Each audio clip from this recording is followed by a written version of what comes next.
Thanks for the invitation today. I'm excited to be here. Yeah, so what I really want to do is give a little flavor of what's been happening at SSRL. I'm kind of timing this since California hit COVID shutdown, so what's new lately. And in particular, I'll give a little overview about our spectroscopic imaging beamlines at SSRL. And then some of the developments we've had from optics to new spectrometers and some progress in adaptive scanning. And hopefully a lot of this is kind of new and exciting results, and hopefully we'll get some exciting discussion going along too. So to keep everyone familiar, let's see, there we go. SSRL, up there in the top left there, top right there is our kind of a glamour shot taken by communications in the evening, showing the lovely Santa Cruz Mountains in the background there. And a map of our floor. We currently have 4 beamlines that I typically manage of sorts that do some form of raster scan imaging. Beamline 2-3, which is our hard X-ray, nominally about a 0.5 to 5 micron beam size. It's kind of our workhorse a microprobe beamline. Its sister beamline, Beamline 14-3, which is in that tender or squishy X-ray range, from sulfur and phosphorus up to calcium. Same kind of spot sizes. We'll talk about those in quite some detail. We've had Beamline 10, which is now kind of slid over along the floor now, has been moved over to Beamline 7. And that's what I fondly call the macro probe in that 10 to 100 micron spot size, but we can measure things up to 1 meter in length, so it's a large travel scale. We operate that now at 100% as well. And then I'll also talk a little bit more about the operations on 6.2b in the middle hutch there, which is our new high energy resolution fluorescence beamline. And kind of covers a large energy range from the near tender, squishy up to the hard X-rays. Now with these 4 beamlines, with our program here, is to really be able to cover a wide diversity of science needs across a wide range of energies from nominally 2 up to about 25 keV, and spot sizes from just under a micron to over 500 microns. And this is really important because we want to be able to cover, say, small single cells in the biological sciences, to looking at organs, to whole animals in some cases, to really span that from the microns to the centimeter level of science. In geological sciences, we're talking about going from the grain size up to large rocks and entire core sections. And then the same thing with plants, going from single cells up to entire leaves and plant organisms. So we can really match the science that needs to be performed with the particular energy requirements and the focusing optics at 1 or more of these 4 beamlines. If you're not familiar with the SSRL proposal system, you typically write a science proposal, and that can get you time on any appropriate beamline. So we really are science focused in this case. And you can write a single project proposal and get time on any one of our 4 microprobes or bulk XAS lines or more. So it's very convenient, so you don't have to constantly write dozens of proposals for different experiments. So like I said, I'm kind of casting this in terms of what's happened since we hit shutdown in California. So that's about 549 days to my current count. I went on Jerry's YouTube channel, and there's been about 90 XAS seminars in that time. So there's been a lot of really exciting sharing of what's been happening in our community, which has been really awesome. And I think we've done a lot of the normal things that most beamlines have done in that time. We've really had to increase the ease of use for remote access. I think this is facility-wide across the world here.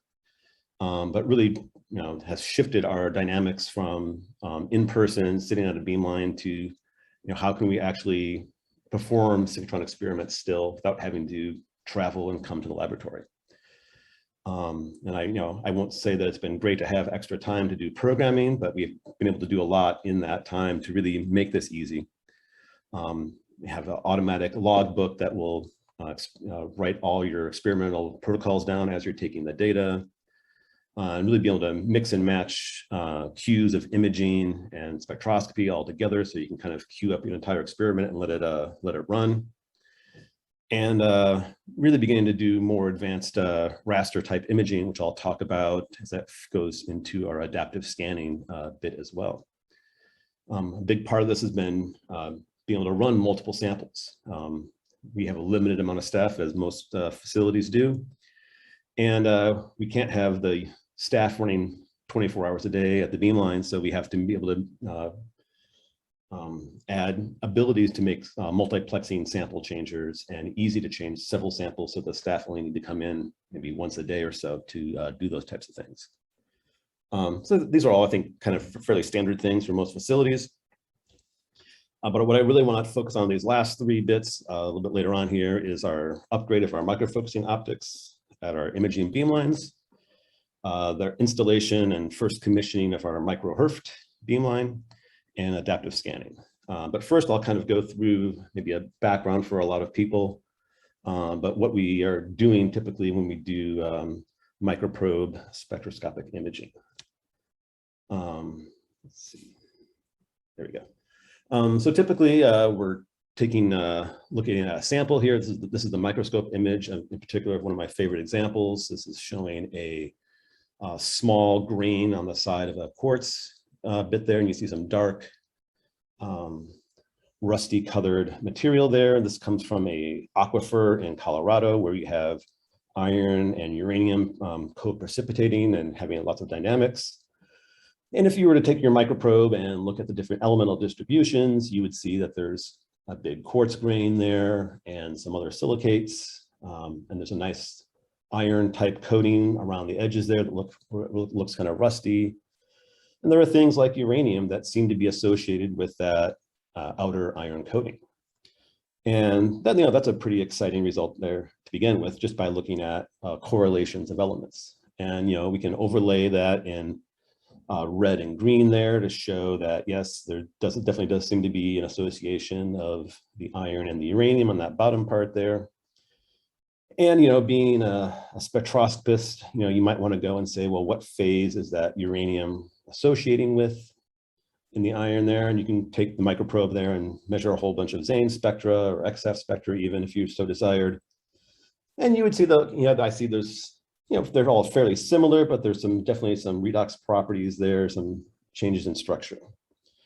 And that's quite a bit of information as it is. But what we really want to be able to do is combine these two techniques of both the spectroscopy to get that chemical and structural information and the spatial information. This is showing a sulfur example, but the principles are the same for almost any element that you're doing. And so what we're really doing is taking several X-ray fluorescence images across an absorption edge of interest and examining that fluorescence yield at those different energies. And ideally, we would choose energies where we have differentiable redox properties or structural properties. In the case of sulfur here, of course, one of my new favorite elements, there's lots and lots of structure. You have, roughly 20 EV of energy range, and you have from -2 to +6 in oxidation states. So it's very rich to be able to probe that information. And this whole process does require that you have some chemical contrast between the species that you care about. And we can go through and take those maps at several different energies, and really basically looking at where forming a limited number of spectra across that spectral range. And then we can do all kinds of other analysis to probe and determine the speciation there. Why do we really want to bother with this in a lot of ways? So when I first began thinking about this, this always kind of hits my mind, the old kind of proverb saying that a picture is worth 1,000 words. And I thought this was like some, long standing, eloquent phrase that's been developed over, hundreds and hundreds of years. Turns out that's not really true. It's actually an advertising slogan from a guy in Chicago writing for the Tribune there, and he realized he could sell a picture newspaper ads for about 10 times the price of a text ad.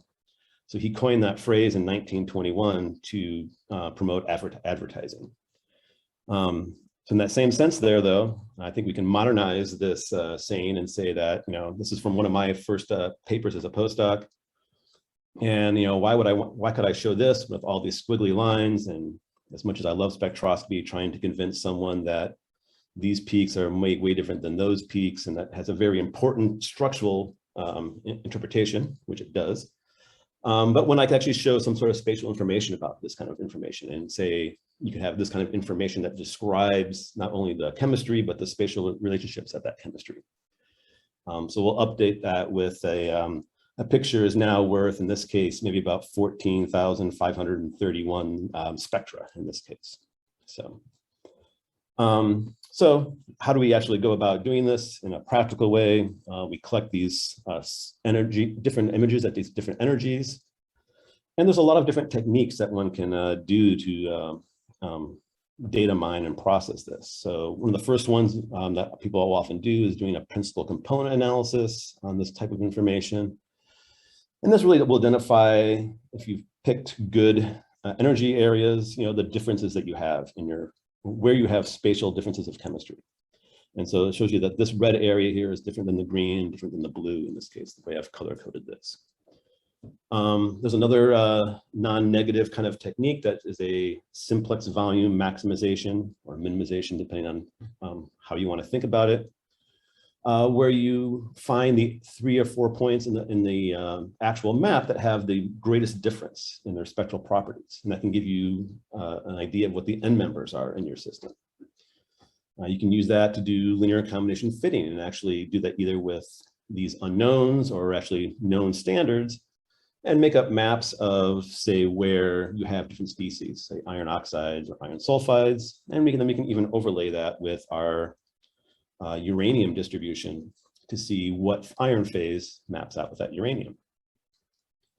And of course, this is a 6 or 7 point XAS least combination fitting, but it does match out very well with a full Zane's fitting analysis. So in that map below here, this is probably one of the most over-measured Zane's points on a single grain of aquifer material. But we collected over 80 individual spectra and did a full comparison of what the linear combination fitting produces here versus what a full Zane's spectra would produce. And it's in very good agreement, I'd say, within the typical 5 to 10% that you would consider accurate for Zane's fitting to begin with. So this is all great and exciting, but how does this, what can you really do this with? It's important that you have things that you can differentiate. If you have chemical contrast, like sulfur being ideal that I mentioned, arsenic being another great example of this, that's ideal. You have plenty of contrast, plenty of information. I like iron as well. It's a good friend of mine. And, it's good. It's not great, but, there's some things you can tell apart. But now if your question was, I want to know the 4 different phases of iron oxides and differentiate that, that's in the, non-ideal to almost impossible category, because they all have very, very, very similar spectra. And with Zane's, it's very hard to separate those out. So ideally, you need that variation. And it's also important that you collect enough energies. If you have N species you care about, you need at least N+1 to have any type of hope of having any kind of belief in your decomposition, minimum. And that's always a really important question, though, is, how do you really determine what energies are best to collect at? And particularly if you don't have a great idea all the time.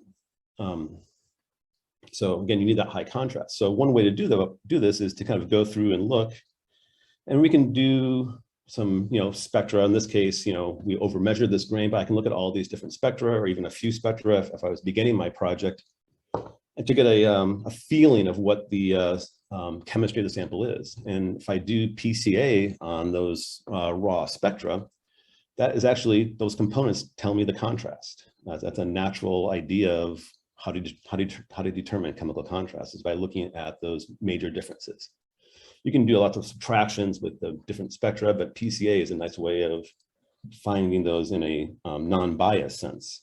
And then we can say that anywhere that you have a maximum or minimum in those components of PCA is a potential candidate for multiple energy mapping. And again, we'd want to choose maybe N+1 species. So hopefully this would work its way out in those differentiable areas. Now there's also a lot of questions about, do I used to always collect a energy below and an energy above to do a true kind of proper spectroscopic normalization. But when it comes down to it, I mean, the points that you have solving through the edge will give you the total concentration. So there's not really an important need to go above the edge where you have no contrast in the species here. So over here, this is almost no information at this very high point because there's no contrast. And by fitting linear combination fitting, you always get the total concentration as part of that vector solution. So this point, it really isn't really needed very often. I tend to often think that the below the edge point is also in that same category.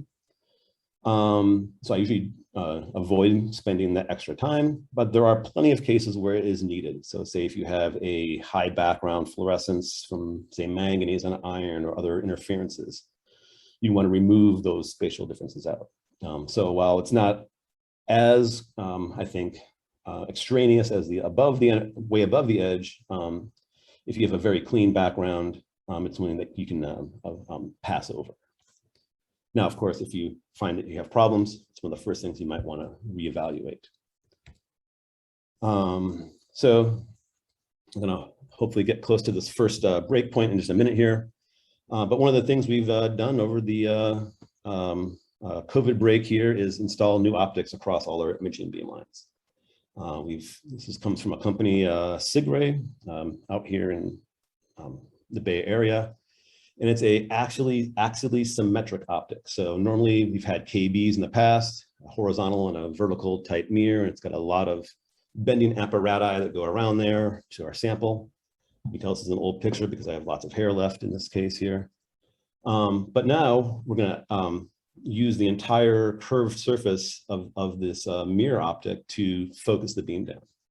It has the advantage of not having all that bending apparatus around, so we can actually really reduce the focal length and increase the numerical aperture. And before my entrance aperture to this beamline was maybe a couple hundred microns to really get the right part of the vertical and the horizontal mirror. Now I have a much larger acceptance. I can actually use a larger portion of my bending magnet fan. And this has really given us a factor of 10 to 20 increase in flux in a 3 micron spot, and 3 to 4 times increase in a 1 or slightly sub-micron spot. So this has really bumped up our fluxes to make ourselves more relevant again. We've put this on a lovely hexapod positioning system, so we can actually switch between different optical systems encoded very rapidly. And we're using these laser positioning systems to actually be able to place the sample accurately within a few microns of the focal point. Because we have that narrower depth of focus and higher numerical aperture, the focus point is more important to hit precisely.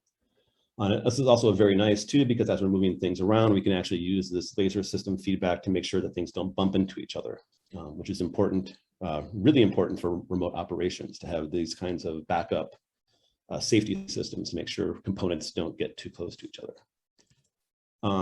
This has been installed at Beamlines 2.3 and 14.3 currently, giving us now 10 to the 10 photons at 11 keV at 2.3, and we're in the low 11s at the sulfur edge at 14.3 in our helium chamber there.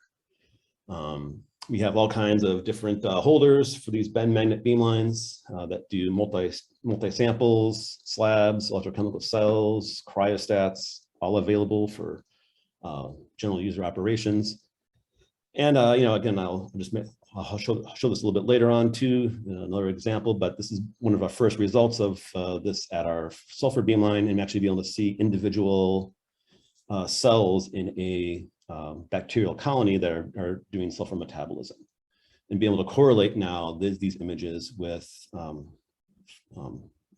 bacterial distributions in fluorescent in situ hybridization to see where different metabolizers are producing different sulfur species.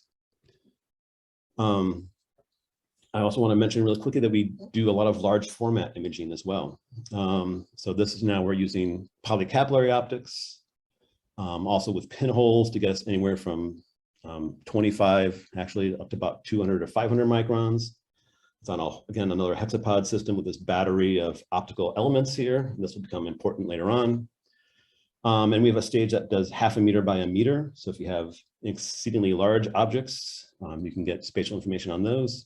And it's also often used as a high multiplexing sample. So if you want to get coarse, quick information on a large number of samples, you can put almost 50 thin sections on a single mount and let it run overnight, and you have great information on the whole battery of those. So this kind of rapid screening for remote access has been key. This also will enable what I'll talk about on the next slide for this large scale core program. And this is one of the first beamlines we brought up after our shutdown, looking at the effects of COVID-19 on brain tissues. The example here is on brain tissue, but this is one of the first things that brought up our microprobe imaging beamlines. So it's very, very important across a whole variety of different disciplines. So this is one of our new initiatives that we're trying to think about more often, is this looking for anaerobic microsites in soil cores. These are very small micron type size anomalies that are in aerobic cores but have anaerobic properties. And in those areas, it's unknown. I mean, we have evidence from bulk properties that these must exist, but it's very hard to actually directly detect them. And X-rays are a great possibility for this, because we can actually scan for reduced iron species or other reduced species in these types of cores. And we can bring up full cores. These are some lab grown ones, and this is a one from the real environment here, a whole giant core. Put in the beamline and be able to scan for these and find these properties. And once you find them, we can then process them into thin sections. Again, do that same kind of analysis to look for what kind of reduced materials are there. And ideally, even bring this down into fibbed sections to take to the TIXM nanoprobe and actually look at the nanoscale chemistry to be able to correlate nanoscale properties up to the field scale. That's an ambitious idea, but I think this is the type of work that we can do when we have these multi-scale facilities. And just for a brief moment here, I'll say a little thing about the sulfur speciation being my second favorite element again. And this is some work done by Gabriela Farfan when she was at Woods Hole. And it's really exciting to be able to look at the different types of sulfur species in these coral tissues and be able to see all the different sulfur species and actually be able to identify where you have particular membranes, particular intracellular organisms that are, that's what I'm looking for, having a co-metabolism with these corals, and seeing how they have particular markers for sulfur chemistry. And again, you can correlate to all these different sulfur spectra and get these beautiful images and correlate that with light microscopy and standard petrographic information. We'll talk a little bit more about how that can be used more analytically a little bit later.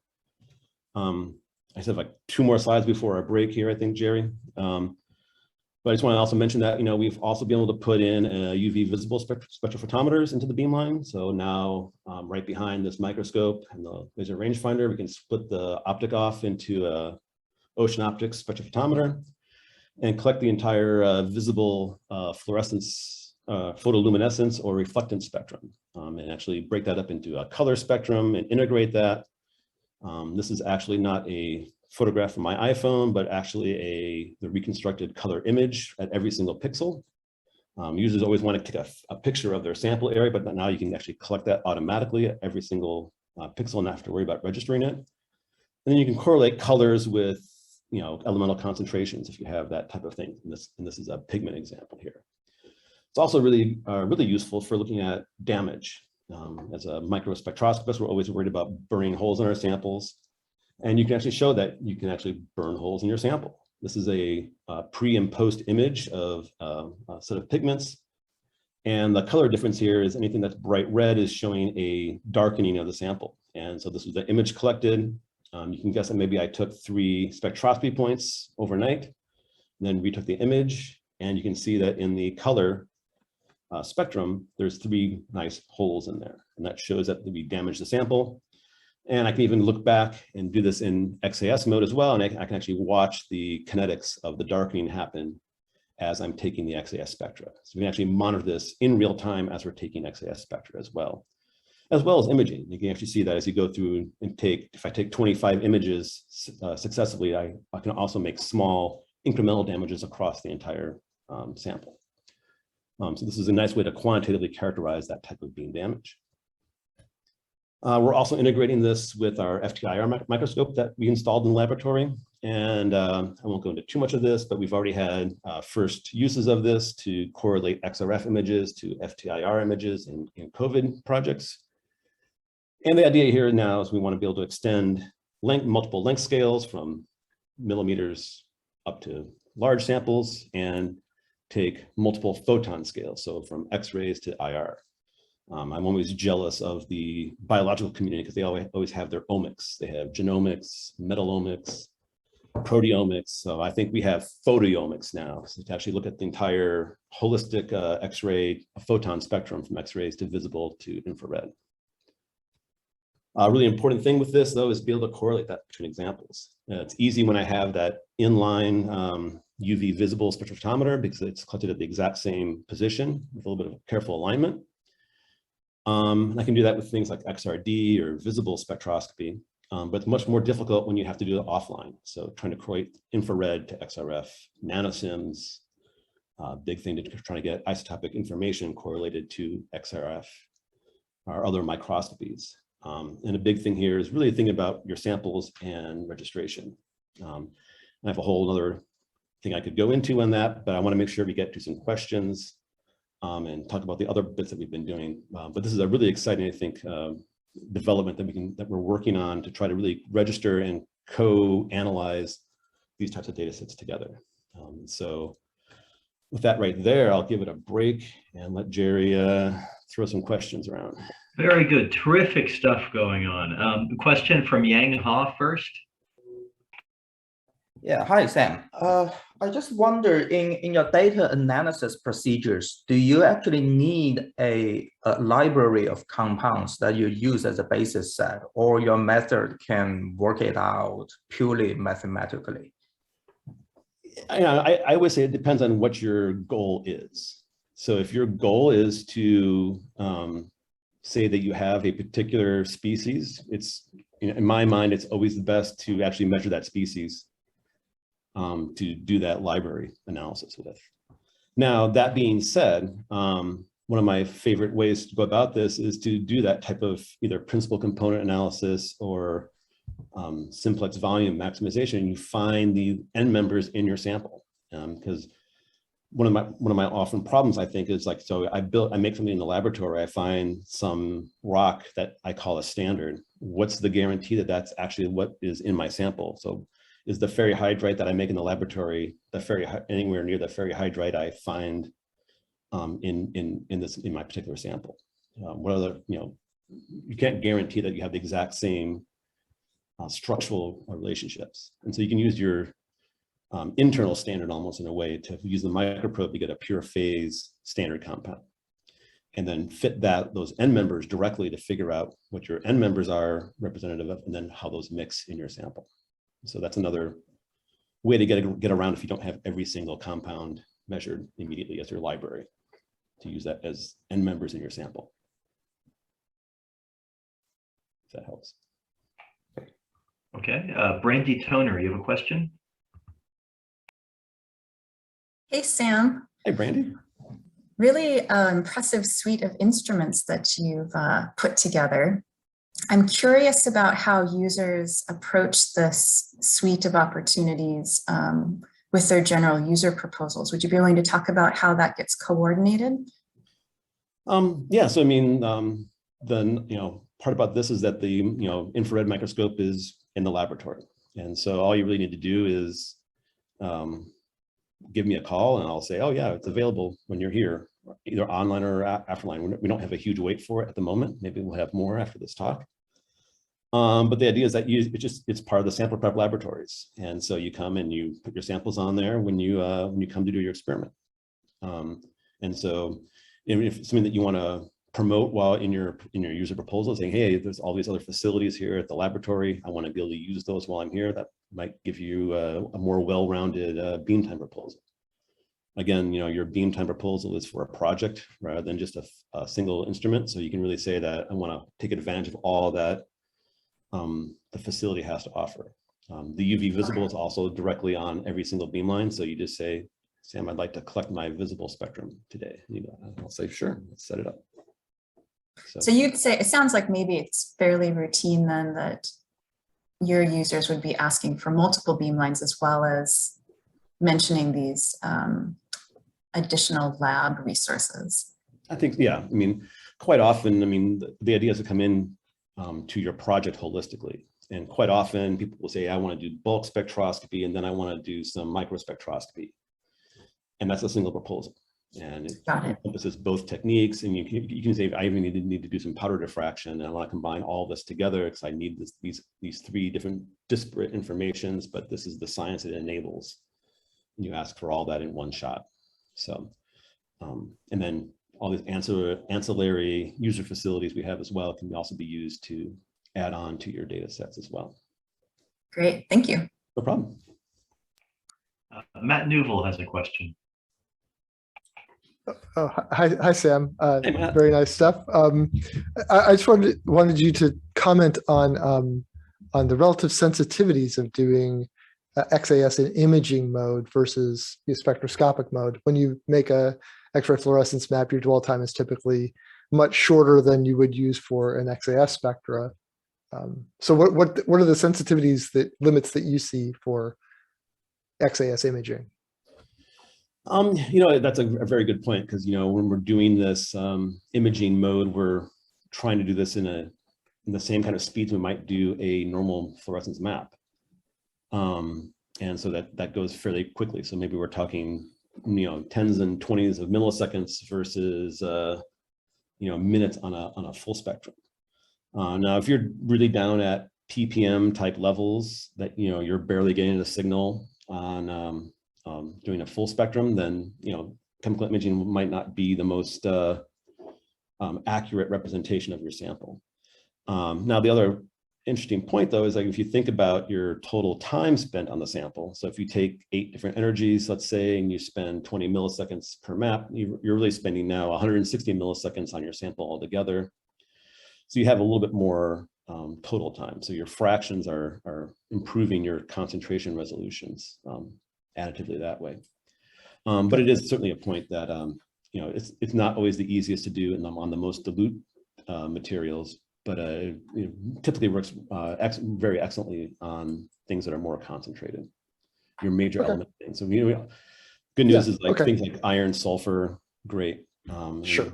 And I'll even try to push this even more when I talk about what's coming up next in terms of trying to do this all on a HRF spectrometer as well. So yeah, okay, great, thanks.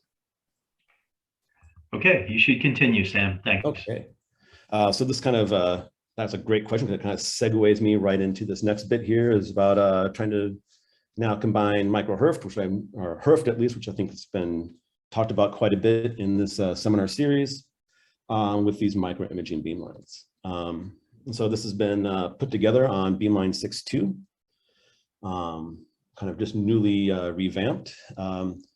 And our motivation behind this initially, we have funding on this to do this through DOE DNN, Department of Nuclear Non-Proliferation Program, doing nuclear forensics. And so the idea is to do this on actinide materials.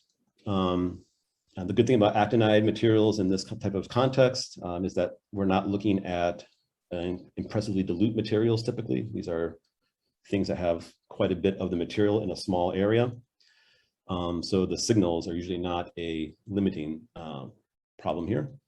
But we were able to really leverage what we already have at SSRL for this. So we repurposed a 7 crystal holder from an initial Beamline design from the full HRFT system that's now moved on to 15. And we repurposed this 7 crystal Johann geometry spectrometer. And the nice thing about that is we actually can use all the same crystals that Beamline 15 has. And so that gives us an incredible library of different crystal cuts. We don't have to redesign this all from scratch. The Beamline kind of has an effective energy range from about 2.4 to almost 19 keV. So it gives us a wide range of elements to examine. And this is a 54 pole wiggler, so it's got a little bit of power behind it.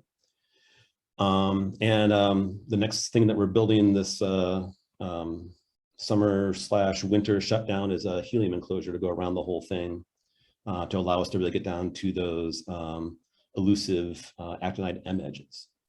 The real benefit here is that we're combining our microprobe system, our battery of optics to get different sizes with this crystal spectrometer.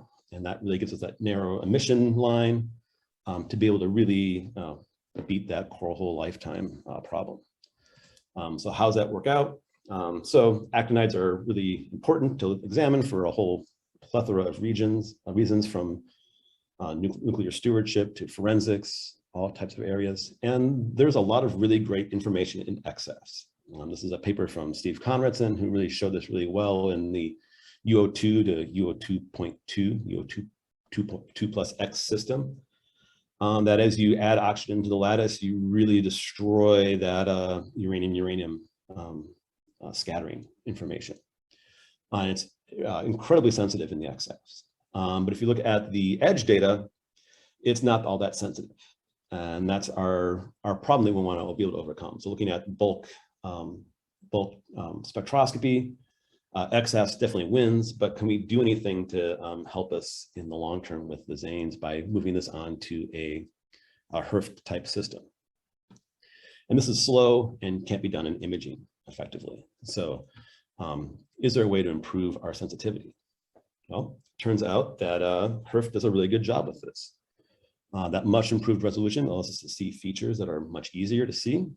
So this is now looking at UO2. You can see a conventional spectrum here in red and a HRFT spectrum collected in blue. So the features definitely come out that were being washed out in the bulk. There's definitely a lot more contrast that you can see between different features. And this shows the M edges, in particular why we're interested in that as well. So this is from paper from the ESRF folks at the Roble Beamline. And you can see the difference between, again, bulk, total fluorescence yield on the M edges and the HRFT over the same region. And the amount of increase of contrast and features is just incredible. So this really makes you believe that this type of experiment is actually kind of worth it because that increase in contrast really overcomes the decrease in the solid angle of this type of detector system. And in fact, if you notice in the previous diagram, we do have both solid state total fluorescence detectors as well as the crystal spectrometer at the same beamline. So we can actually do both at the same time and not miss all the other elements in the sample as well. So this is, again, the kind of the real reason why. And then if we do this in reality here, so this is looking at this UO2 to U308, even a little bit further on in the system. And this shows you standard data collected in transmission, single scans here. And you can see even in transmission, I can kind of see difference between the UO2 and the U308, but these different, slight differences in the two fractions are not readily apparent. Taking this on the HRFT spectrometer, though, the contrast is striking. So you can really see those differences, and they're quite clear. And it actually shows you that there's a spectroscopic linear relationship as you add more oxygen to the system. So PCA comes out quite linearly to deconvolve this based on the redox state between 4 and 5 1/3 there roughly. And I can make linear combinations based on my PCA components, and even I can fit the UO 2.25 as a almost a perfect stoichiometric amount of UO2 and U3O8. So I can actually get this whole series just on the end members of UO2 and U3O8. So this is a nice way to believe that this is going to work. I just wanted to show that we have, this is our Beamline 15 crystal library. So there's a lot of crystal cuts that we have in our library. And so that can really access a wide range of elements for HRF fluorescence in the long term. So we hope this will become a more standard repertoire of our Beamline here. But we have, again, more focus right now on the L edges and M edges of uranium and plutonium. So how does this work with what we've done so far? So here's our UO2 to U3O8 series again. If I do a simple PCA or even a difference map here, you see that that's your basic spectral area. I can pick 5 energies that are representative of the highest levels of contrast based on that. And I can take my 5 images, collect those, and do some linear combination fitting. And as a member of these, as a function of these 2 end members, I can see that there's a big UO2 particle and something over here in the bottom corner that's got a little mix of the 2, right? So on straight out first commissioning, this was just done a month ago or so, right before the beam turned off at SSRL for the summer. It worked. This is a 50 micron beam with a 25 millisecond dwell over a total of about a 6 by 6 millimeter area, which took about 4 hours for all 5 energies to be collected. So it's a reasonable set of data collection, and it does a reasonable job of separating out these fairly standard components. It's done a really good job of being able to separate out these difficult types of Zane's spectra. There's a lot more that we can do with this, particularly since we're thinking about doing particle type analyses. So we can really extract some statistical information on this. So we can look at the sum of the total uranium. We can do some thresholding to try to find background versus particle. This is very crude at this moment, just doing like a 2% of the maximum intensity on the log scale data at least. And then do some watershed segmentation to try to identify overlapping particles. You can kind of see the different particles being ID'd here. Based on that composition from that bicolor map you saw on the last slide, we can calculate a valence state that goes between the 2 end members of +4 to +5 1/3.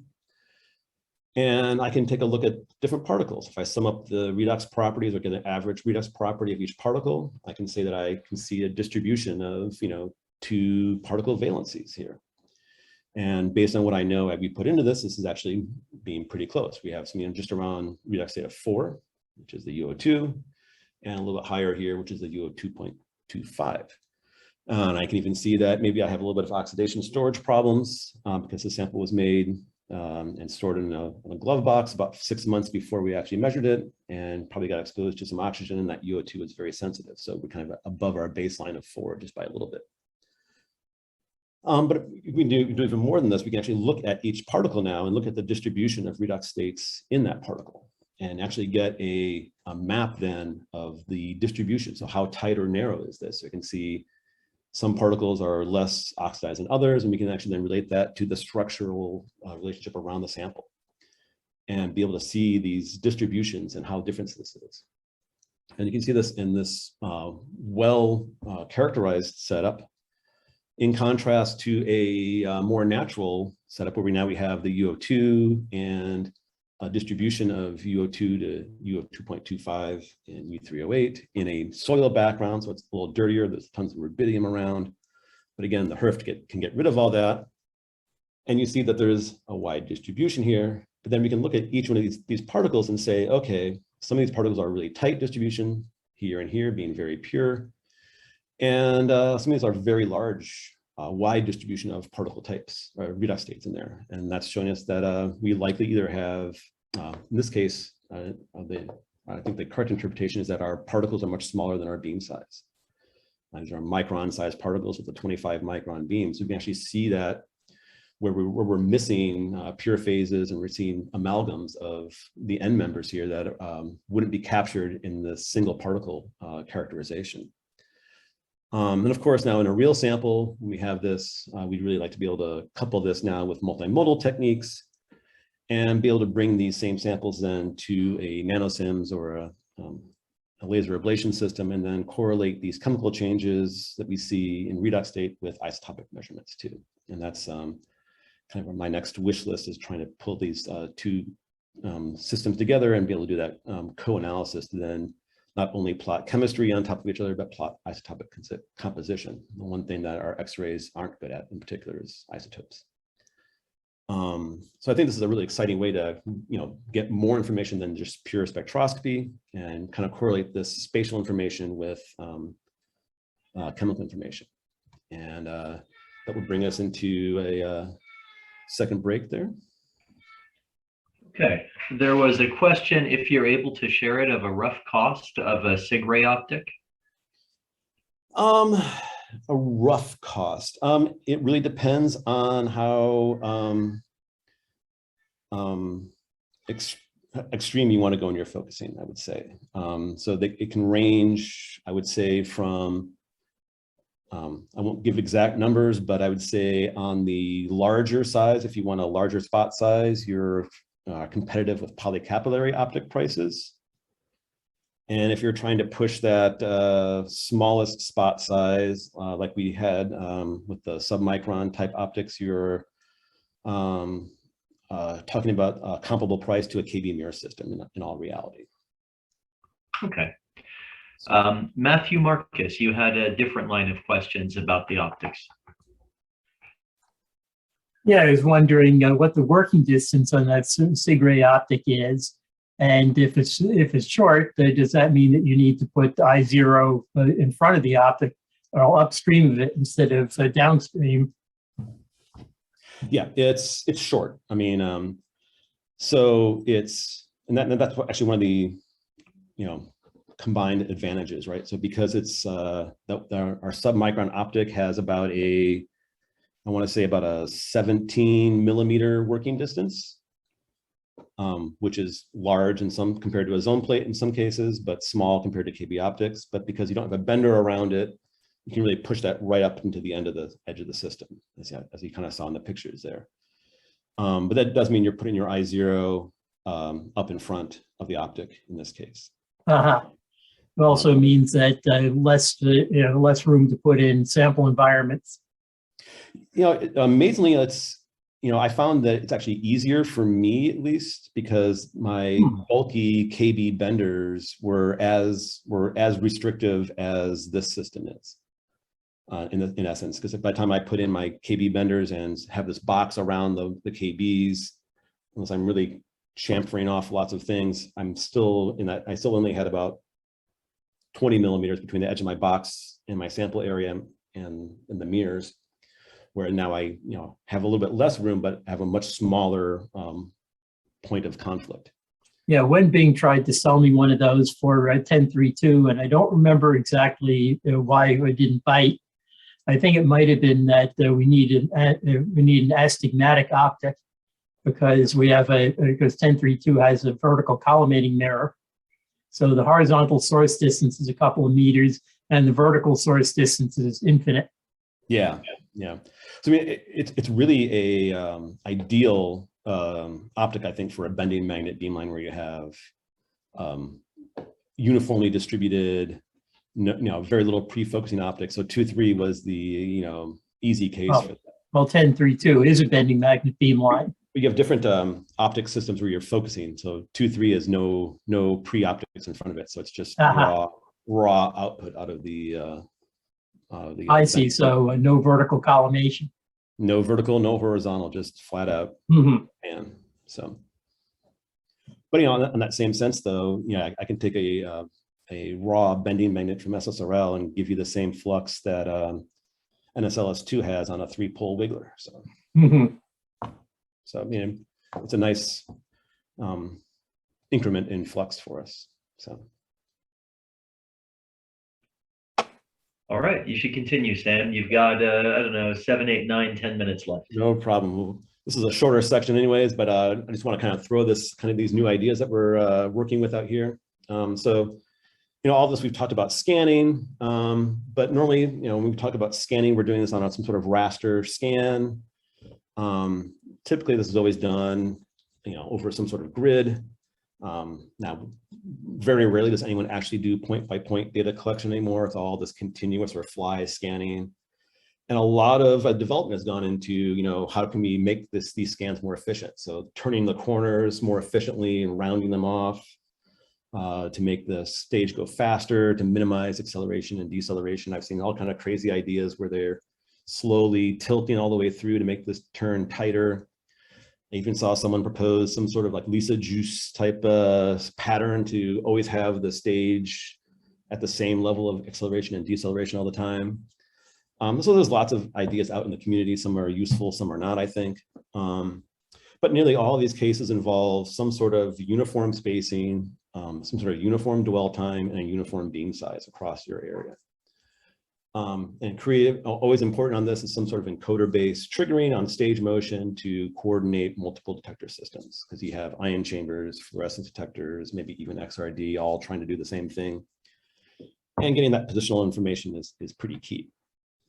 And so this started out with the usual way that most people go about this is they have an object, they try to position it in the beamline, take advantage of whatever direction of motion is fastest, and you want to minimize your background region, so you only scan that area, and you get a nice quick image that comes out pretty quickly.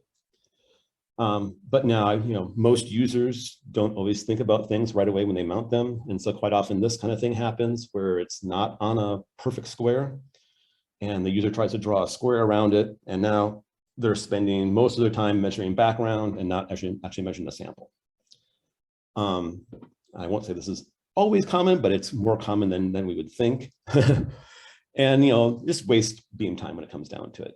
And, sometimes you might actually want to remount things, but of course, then people, maybe they only care about half this, but they're not going to measure just the one area they want. They want a pretty picture too, right? And so there's always this balance that we have to draw between what is really needed scientifically to prove your point and what makes a cover art for your journal, right? And there's plus and minuses to both categories here, right? So this first started with okay, well, how can I actually get around this wasted time? Well, I can actually draw regions around my box here and actually say that while I'm scanning here, why would I scan the background at the same dwell time as my sample? And with advanced kind of more smarter motor drivers, we're using the Newports in particular. I won't necessarily make an advertisement for or against them. There's pluses and minuses to them for sure. But we can define trajectories that change variable speed across those regions. And so in say the gray areas, I'm going to go really fast. And in my sample area, I'm going to go much slower to 20 milliseconds rather than 2 milliseconds. And we can adjust those velocities as we go through. And I can do this with either multiple polygons and draw a whole bunch of lines manually around the sample to get an idea. I have all kinds of GUIs at the Beamline now that you can do this. It still requires user intervention, but I can say the profile through this here would have a very fast profile, a slow profile, and a fast profile again. And of course, the stage does everything in its driver system to actually calculate the proper velocities to make motion smooth and continuous. So in reality, when this is done here, so this is a sample that's taken serpentinite from our local rift zone right behind SLAC here. And you can see chromites and this is the serpentine rock here. This is the chromium. This is the log of the chromium to kind of show you the full dynamic range. And here I, kind of drew an arbitrary shape here. We did 3 milliseconds in the background, 20 milliseconds in the foreground, we'll call it. If I look at the raw data, here it is. You can see where we spent longer time versus shorter times. But if I normalize that to the collection time, it's actually, of course, in the area where I collected the same time up here, the data is the same. But you can kind of see even in this fast background, 3 milliseconds, the data is still really good. And this is for chromium. That's not the most major element here either. So even the background actually looks pretty good. And by doing this region of interest, we saved about 50% of the scan collection time.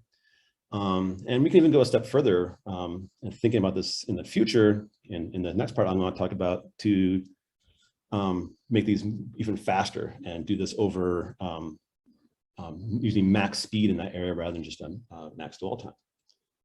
And this is where an adaptive scanning apertures come into handy. We can actually improve this by use this in a way of doing particle finding for our nuclear forensics program, which is the kind of the initial application here. This is very schematic, but we would scan with the largest beam size and look for where there is data and where there's not data.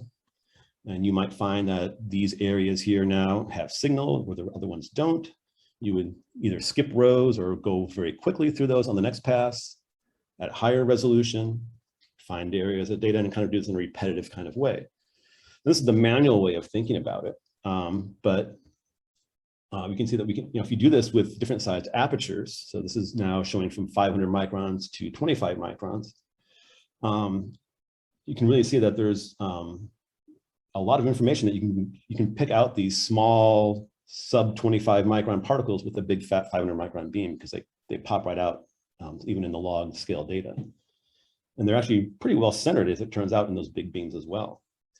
And now we can use matrix equations to kind of combine this information and solve down to what the highest resolution data would be across that entire region.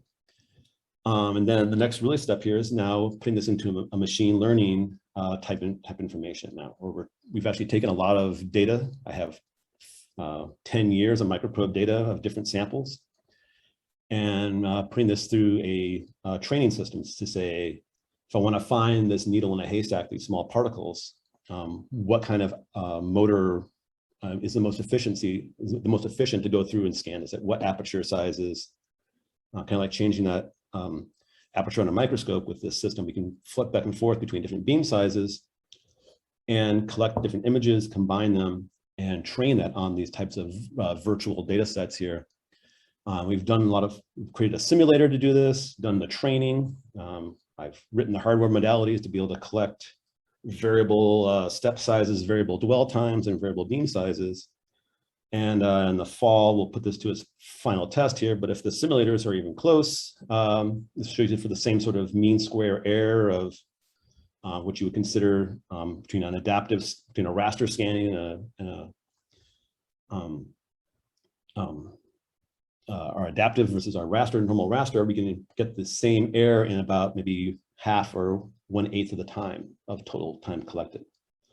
So the idea is to be able to collect the same quality of image in ideally half or 1/4 of the time collected, and be able to find these needles in a haystacks in particular quicker than we would, and not have to sit at the beamline and reprogram all the spots manually and have this be an automated data collection and data finding process. So hopefully maybe in a few months, I'll be able to say how well this has worked, hopefully, but it's something to get everyone thinking and being excited about. And I'll just leave this with, oops, I might be on this one here. There's lots of excited things to be excited about with spectroscopic imaging, cool optics, great ways to combine Hertz spectroscopy and imaging. I think it has the next frontier to be the next frontier of imaging. It really benefits from brighter sources. And a lot of information comes out of this type of experiment. And I think this machine learning based acquisition can also really help some data collection efficiencies, particularly with small particles. And challenges, of course, are not just to train it for particles, but for all other kinds of other modalities. But luckily, we have many decades of images on XRF data collection to train these on. So it's not like it's like our own almost Google images database. There's plenty of data out there that could be used to make these artificial brains smarter on our beamlines. And then we'll just end by saying thanks for paying attention, for me going over time a little bit. I want to thank my group in the imaging program that support all of these crazy beamlines, a lot of our staff that keeps us alive. If you're interested in any of the software that comes out of my lab there, samsxrays.com. There's a lovely new 3-dimensional tour of our Beamline facilities. You can check it out there. And these are people who shamelessly provided data for me, and all the people that keep SSRL in business. And so with that, I'll take any other questions and hang around for more discussion if people want. Thanks, Sam. That's terrific. We've got just a minute or two. As people are thinking about their last questions, I guess I'll ask one. So your ML approach, of course, is only as good as the breadth of the training data set. You said you have many years of data. Is it mostly geological or a mix of geological and biological? And if the latter, do you find that there seem to be different optimal strategies? Yeah, so I mean, we haven't gone into that kind of detail yet. I mean, our initial goal for this is the more nuclear idea where, I want to find on, say, a dozen swipes, where is that one cool particle that, is going to tell us what happened in somewhere that I don't have the intelligence level to know about that. But the point though being, like, I want to find these needles in a haystack ideas, right? And I can't scan, centimeter type samples at 1 micron with any type of, normal amount of beam time allotment. So if I could scan these in an intelligent way to be able to find these small particles with big beams and then narrow down to actually see the resolution in the end, and have it be automated to do large numbers without having me watch the Beamline 24 hours a day, would be a huge advantage, right? And then once we've perfected that modality, my idea would be like, can we train this to look for gradients between mineral grains or gradients between biological samples? And it's just a matter then of getting the right training set and the right measure of error that you're looking for. So it's needle in a haystack is easier than all the other ones. So that's kind of our first run. But it's really just a matter of how to train it and how to involve that into the data collection.